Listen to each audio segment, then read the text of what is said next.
Ni tambata ɗaya ne kawai da nake so na yi maka.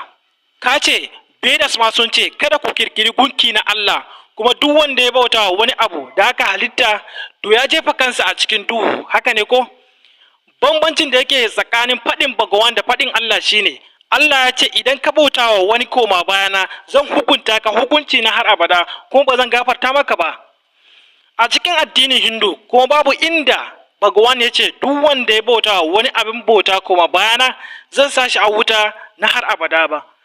Abin da yasa nake faɗin haka shine, dokokin addinin Islama da na Kiristanci da na Judaism duk ɗaya ne a wannan ɓangare, shine cewa duk wanda ya bauta wa wani Allah, Allah zai fushi da shi.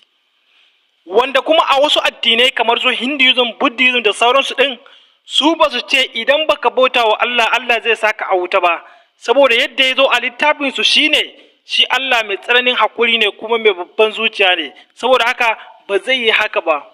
Ko da shike, na fahimci cewa bautawa kirkirarren abu ko gunki duk babu kyau. To ta yaya ma zan bautawa abin da ni na kirkire shi?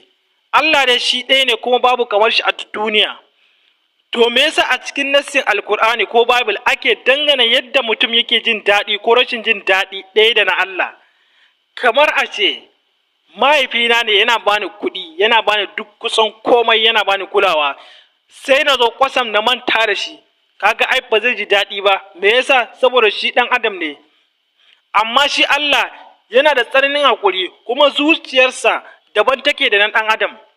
Don haka ban jin har Allah zai sani a wuta don kawai don ban bauta masa ba, domin wannan son kai ne, shi kuma son kai ɗabi'a ce na ɗan adam ba na Allah ba. Wannan shine abin da ilimina da tunanina ya bani. Dan uwa Rahul tsohon abokina ne, masha Allah. A duk lokacin da na zo Dubai sai ya zo ya yi tambaya, kuma yana bibiya ta tun ba yau ba. Tun a shekara ta 2005 na zo nan Dubai, shi ma ya zo ya yi tambaya. Domin samun cikakken bidiyo namu, ku tuntube mu a YouTube, a kuma channel namu mai suna Abbaji Hausa TV. Don Allah kada ku gajiya, ku je ku yi mana subscribe domin muna buƙatar yawan mabiya a can. Yi mana subscribe kuma zai ƙara mana ƙarfin gwiwa wajen kawo muku ƙayatattun bidiyo. Mun gode.